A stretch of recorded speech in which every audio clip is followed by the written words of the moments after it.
Hello everyone, আসসালামু আলাইকুম। Welcome to my new blog. সবাই কেমন আছেন?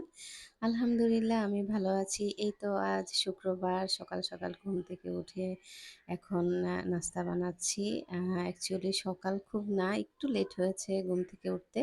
তো তারপর আমি একটু আলু ভাজি করে নিয়েছি আর হচ্ছে তার মধ্যে রুটিগুলো বানিয়ে নিয়েছি, এখন ভেজে নিচ্ছি। তো এই তো সকালবেলা নাস্তা করে ফেললাম আর এর মধ্যেই ওর বাবা নাস্তা খাওয়ার আগেই বাজারে চলে গিয়েছিল। তো বাজার নিয়ে আসলো আজকে, আসলে ২-৩ দিন হলো বাজার আমার ফ্রিজে শেষ প্রায় হয়ে গিয়েছিল। তো বাজার করার সময় পাচ্ছিল না, তো আজকে বেশি করে মাছ নিয়ে এসছে। আর শুক্রবারে সাধারণত একটু বেশি করেই মাছ নিয়ে আসে। এখন এই মাছগুলো আসলে গুছিয়ে রাখবো, তারপরেই রান্না শুরু করে দিব। তো ভাবছিলাম কি কি রান্না করব। হ্যাঁ, যেহেতু শুক্রবার বাচ্চারা তো কোনো একটা মিট জাতীয় খাবার চাইবেই। তো চিকেনটাই আজকে রান্না করব। আর হচ্ছে ট্যাংরা মাছ এনেছে ও।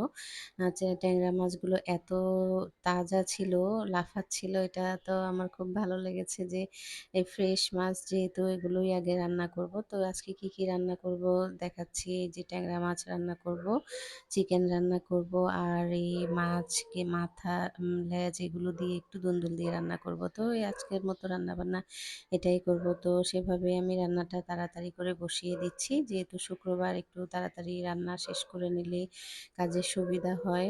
তো আমি প্রথমে ছোট মাছগুলো ভেজে নিয়েছি, তারপর ভুনা করব। এই যে তার জন্য পেঁয়াজ বসিয়ে দিয়েছি আর টমেটো দিয়ে একটু মশলা, সব ধরনের মশলা দিয়ে এখন আমি মাছটা দিয়ে দিব টমেটোটা একটু সিদ্ধ হয়ে আসলে। এই তো আমি মাছ দিয়ে দিয়েছি আর এই পাশ থেকে আমি চিকেনটা বসিয়ে দিচ্ছি। চিকেনে আজকে আমি একটু চিকেনটা ভিন্নভাবেই রান্না করছি, সব সময়ের মতো না। আমি পেঁয়াজ দিয়ে চিকেনটা দিয়ে দিয়েছিলাম, তো চিকেনও হচ্ছিল, পেঁয়াজটাও হয়ে আসছিল। তারপর আমি টমেটো, তারপর আদা, রসুন, তারপর ধনিয়া গুঁড়া, জিরা গুঁড়া, গরম মশলা এগুলো দিয়ে একটু ভালোভাবে কষাবো। লাস্টে হলুদ আর মরিচ দিয়ে আরেকটু কষিয়ে নিব। এর মধ্যে চিকেন থেকে একটু যে পানিটা উঠে এসছে সেটা দিয়েই আসলে ভালোভাবে কষানো হয়ে যাবে। তো আজকে একটু অন্যভাবে এক্সপেরিমেন্ট করলাম। তো আমি রান্না শেষ করে দেখলাম যে খাবার আসলে চিকেনটা খুবই ভালো হয়েছিল এভাবে রান্না করাতে। যেহেতু এটা পাকিস্তানি কক মুরগি ছিল, তো একটু শক্ত ছিল, তো এইভাবে রান্না করাতে ভালোই হয়েছে।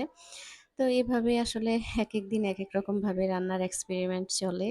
সবাই আমার মতো করেন কিনা অবশ্যই আমাকে কমেন্টসে জানাতে পারেন।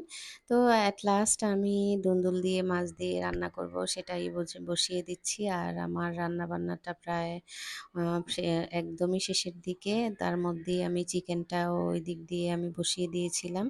ওইটা কষানো হয়ে গেছে এবং পানি দিয়ে আমি সিদ্ধ বসিয়ে দিয়েছি। একদম ভুনা, ভুনা করে ফেলবো চিকেনটা। তো ওই দিক দিয়ে ওই চুলাতে চিকেনটা হচ্ছে আর এই পাশে আমি দুন্দুল দিয়ে মাছ দিয়ে রান্নাটা বসিয়ে দিয়েছি।